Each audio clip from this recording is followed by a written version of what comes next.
ترمذی شریف، ابن ماجہ اور حاکم اور ابن حبان میں ایک روایت نقل کی ہے دعا سے متعلق کہ جناب رسول اللہ صلی اللہ علیہ وسلم نے فرمایا لا يرد القضاء الا الدعاء ولا يزيد في الامور الا البر۔ دعا میں اللہ نے ایسی طاقت رکھی ہے کہ وہ قضاء و تقدیر کو بھی ٹال دیتی ہے، اور عمر میں اضافہ نہیں ہوتا۔ آپ نے فرمایا عمر میں اضافہ نہیں ہوتا مگر نیکیوں سے۔ تو دعا ایک ایسے مبارک عمل اللہ تعالیٰ نے سکھایا ہے کہ اگر پہاڑ جیسا بھی کام ہو اور وہ نہ ہو رہا ہو، آپ دعا کریں دیر تک اللہ رب العالمین سے مانگیں، دعا کی برکت سے وہ کام ہو جائے گا انشاءاللہ۔ ہم اللہ تعالیٰ سے اس طرح دعا مانگتے نہیں جس طرح دعا مانگنے کا حق ہے۔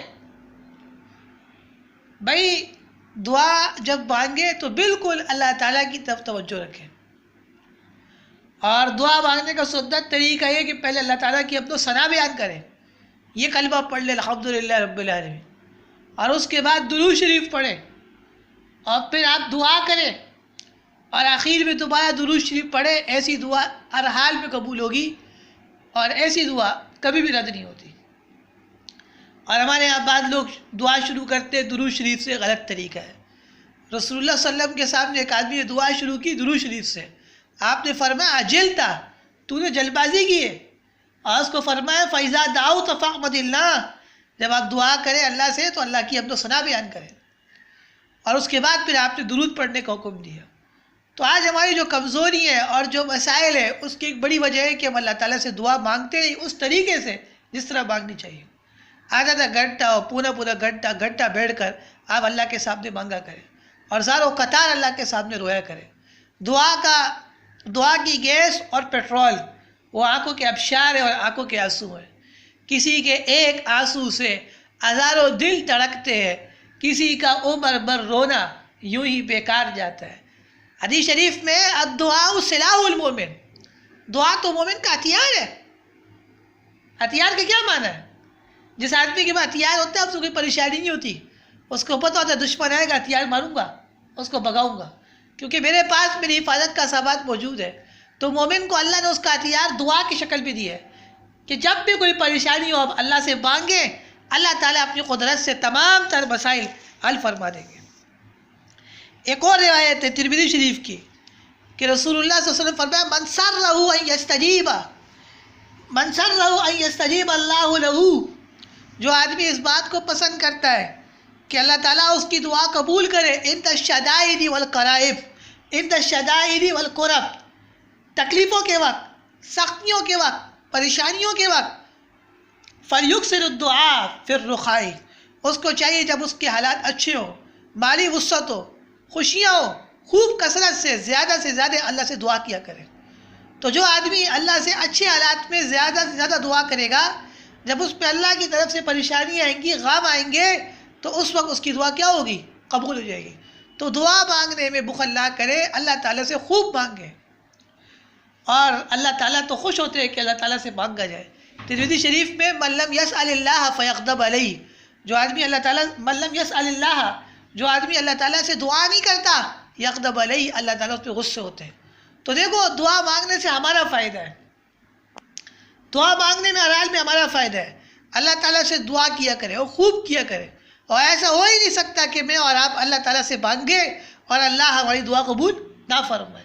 ایمان کے ساتھ، عقیدے کے ساتھ دعا کریں کہ میں اللہ سے مانگ رہا ہوں، اللہ لازمی مجھے عطا فرمائیں گے۔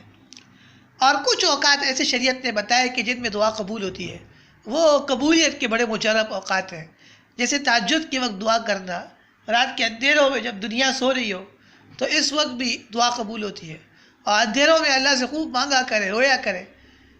رات کے اندھیروں میں جو اٹھتے ہیں وہ دن کی روشنی میں بادشاہ ہوتے ہیں، رات کے اندھیروں میں جو اٹھ کے دعائیں کرتے ہیں اللہ سے، وہ دن کی روشنی میں بادشاہوں کی طرح پھرتے ہیں۔ اللہ تعالیٰ ان کی دنیا سے آسان فرماتے ہیں، جیسے پوری دنیا اور کائنات کو ایک پلیٹ میں رکھ کے ان کے سامنے رکھ دیتے ہیں۔ تو دعائیں مانگا کریں۔ اسی طرح جمعے کے دن ایک گھڑی ہے جس پہ دعا قبول ہوتی ہے، اور محدثین فرماتے ہیں کہ راجع بات یہ ہے کہ جمعے کے دن عصر سے مغرب کے درمیانی جو وقت ہے، اس دوران ایک گھڑی ہے جس میں اللہ جل جلالہ ابا نوالو دعا قبول فرماتے ہیں۔ اسی طرح کہتے ہیں کہ بگل کے دن زور کی نماز سے لے کے عصر تک کا جو وقت ہے، اس پہ دعا قبول ہوتی ہے، کیونکہ اس وقت میں رسول کریم صلی اللہ علیہ وسلم نے دعا کی تھی، خدا دو عمروں میں سے کسی ایک کے ذریعے سے، عمر ابن خطاب یا عمر ابن حشام کے ذریعے سے اسلام کو طاقت دے، اور اللہ تعالیٰ نے دعا قبول فرمائی ہے تو عمر ابن خطاب رضی اللہ عنہ ایمان لے آئے۔ کسی زمانے میں مظہر علوم کھڈا میں منگل کو چھٹی ہوا کرتی تھی اور پورے دن طلباء اور اساتذہ دعائیں مانگا کرتے تھے، تو دعا خوب مانگا کریں اللہ تعالیٰ سے، اپنے لیے بھی مانگے۔ میں آپ سے گزارش کرتا ہوں کہ آپ میرے لیے بھی دعا کیا کریں، میرے والدین کے لیے، میرے بیوی بچوں کے لیے، اور ہمارے مدرسے کے لیے، ادارے کے لیے خوب دعائیں کیا کریں۔ اور جب کوئی مسلمان کسی دوسرے مسلمان کے لیے دعا کرتا ہے تو اس کے حق میں پہلے قبول ہوتی ہے دعا، حدیث میں آتا ہے۔ تو دعائیں خوب کیا کریں، دعائیں ہم وقت دعائیں، جتنے بھی مسائل ہیں اور پریشانی ہے دعائیں کریں، اللہ تعالیٰ تمام مسائل دور کر دے گا انشاءاللہ۔ دعا تو آپ نے ایسی مانگنی ہے کہ وہ رد نہ ہو انشاءاللہ۔ خوب دعائیں کریں اور خوب اللہ تبارک و تعالیٰ کو راضی کریں۔ اللہ تعالیٰ ہمیں خوب اپنی ذات سے دعائیں کرنے کی توفیق عطا فرمائے۔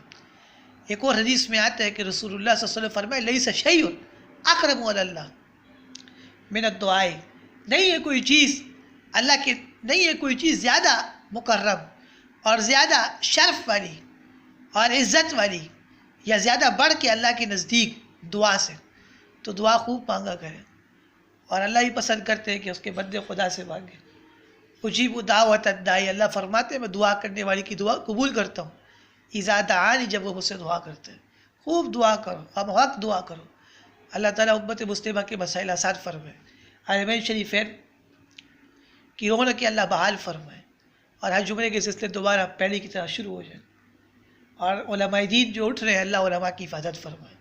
اصل بات یہ ہے کہ عوام میں قدر ختم ہو گئی اور دین سیکھنا چاہتے نہیں، اس لیے اللہ تعالیٰ بھی علماء کو اٹھا رہے ہیں، اللہ کی ناراضگی کی علامت ہے۔ اب جتنے علماء رہ گئے ان کی قدر کریں اور ان سے دین سیکھ لیں، پھر آپ یاد کریں گے کہ بھئی یہ بھی چلے گئے اور وہ بھی چلے گئے۔ کئی لوگ تو قدردان بنتے مرنے کے بعد، علیہ قدر زندگی میں کرنی چاہیے، اور علماء دین کی قدر تو یہ کہ اس سے آپ دین سیکھیں، مسائل سیکھیں، تفسیر پڑھیں، حدیث فقہ۔ ہمارے یہاں ماشاء اللہ تفسیر پڑھانے کے سلسلے حدیث کے، فقہ کے، اور تمام دینی تعلیم پڑھائی جاتی ہے۔